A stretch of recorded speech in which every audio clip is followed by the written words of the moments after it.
Olá, um ótimo dia para você que acompanha o Notícias do Campo, que hoje traz um alerta para os produtores rurais. Termina em maio o prazo para o cadastramento ambiental rural e quem não fizer pode sofrer algumas punições. Em Votuporanga, um produtor de uvas está sofrendo com a podridão da uva madura. É uma doença causada pela mistura do calor com a umidade relativa do ar.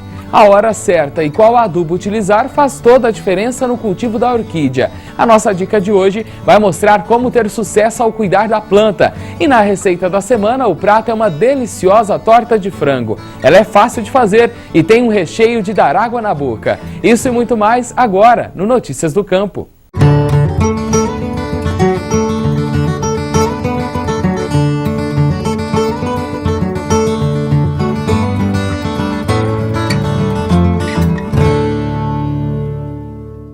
E atenção, produtores rurais, termina no dia 6 de maio o prazo para que o proprietário faça o cadastramento ambiental rural. Procedimento que é obrigatório e quem não faz enfrenta alguns problemas, como os créditos rurais barrados pelos bancos. E tem também uma multa que pode ser aplicada pela Polícia Ambiental. Para quem tem uma propriedade, sabe bem da importância de estar em dia com a regulamentação dela. É por isso que seu João não perdeu tempo e foi até o Sindicato Rural de Fernandópolis para fazer o cadastramento ambiental rural. Em cerca de 1 hora foi feito o procedimento.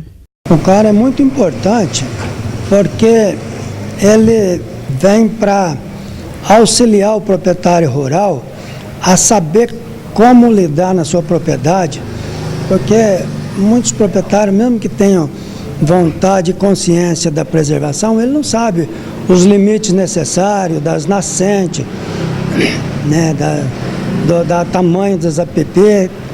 Fazendo o CAR já vai ser mapeado e orientado. Esse cadastramento é feito apenas por técnicos capacitados para realizar este serviço aos proprietários rurais. Aqui em Fernandópolis teve essa capacitação em parceria com a CAT, que é a regional aqui dos 12 municípios, e hoje os técnicos estão capacitados para atender o produtor rural, tanto a CAT como as prefeituras todas da região de Fernandópolis. O produtor rural que ainda não fez o ato declaratório deve procurar uma secretaria do meio ambiente ou da agricultura da sua cidade. E para que o serviço seja feito gratuitamente, é necessário saber se a quantidade de hectares da propriedade está de acordo com o limite que a prefeitura libera para fazer o procedimento de graça. Cada município tem um módulo que vai de 20, 22 hectares, 18 hectares, dependendo cada prefeitura o módulo identificado. Então aqui no caso de Fernandópolis, sua regional, varia aí um módulo em torno de 20 hectares. Então ele vai ver se a sua propriedade tem acima de, vai multiplicar por 4 e se ele encaixar abaixo de 4 módulos, ele pode fazer gratuitamente. O cadastro é uma forma do governo ter um maior conhecimento do território nacional, quanto que o país tem de mata, de rios, para regularizar e preservar o meio ambiente. O cadastro ambiental rural é exigido por lei. Existe desde 2012, quando foi implantado o Código Florestal, e só no ano passado tornou-se obrigatório. Serve tanto para o pequeno quanto para o grande proprietário rural. Tem pessoas que hoje estão com uma APP devastada, que não tem a quantidade de vegetação. Então isso tudo são pessoas que estão irregulares de acordo com a lei. Então o CAR vem para regularizar elas, não no momento do CAR. O CAR é um primeiro passo.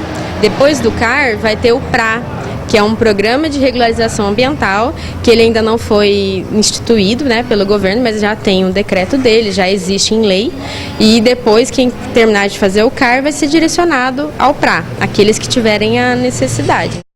O Programa de Regularização Ambiental que acabamos de citar na reportagem, o PRA, foi regulamentado no ano passado e trata da regularização das áreas de preservação permanente, de reserva legal e de uso restrito mediante recuperação, recomposição, regeneração ou compensação. Os proprietários ou possuidores de imóveis rurais deverão realizar o PRA após o preenchimento do Cadastro Ambiental Rural. Lembrando que o prazo para enviar o CAR termina no dia 6 de maio. E a chuva dos últimos meses trouxe diversos benefícios para a região noroeste paulista, mas também deixou os produtores de uva de Votuporanga preocupados. É que a mistura da umidade com o calor causa a podridão de uva madura, gerando prejuízo, já que a doença faz com que parte da produção não seja aproveitada. Nesta propriedade rural de Votuporanga existem mais de 1.200 pés de uva de mesa, Niagara. O cultivo já é tradição da família, que trabalha com a fruta há 18 anos. Tudo o que é produzido neste hectare de plantação é vendido para supermercados da cidade. Mas as chuvas dos meses de fevereiro e março causaram alguns transtornos para a Evanier. Elas incentivaram o aparecimento do temível fungo conhecido como podridão de uva madura. A doença é facilmente identificada na parreira. A mistura de muita umidade com o calor faz com que a fruta caia simplesmente ao tocá-la. O prejuízo ainda não foi calculado, mas Evanier acredita que a colheita no ano passado foi um pouco melhor por conta do tempo seco.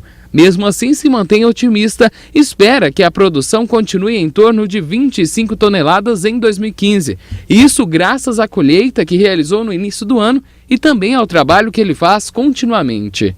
Tem que estercar tudo, manter os tratos culturais da planta para poder, com a pulverização, manter tendo uma produção boa, né? As parreiras que estão sendo preparadas para a produção de junho continuam recebendo todo esse trabalho. A indicação é fazer pulverização com fungicidas, né? Mas só que essas pulverizações se for uva em fase de colheita, tem que obedecer o período de carência dos produtos. Ele não pode comercializar antes daquele período recomendado.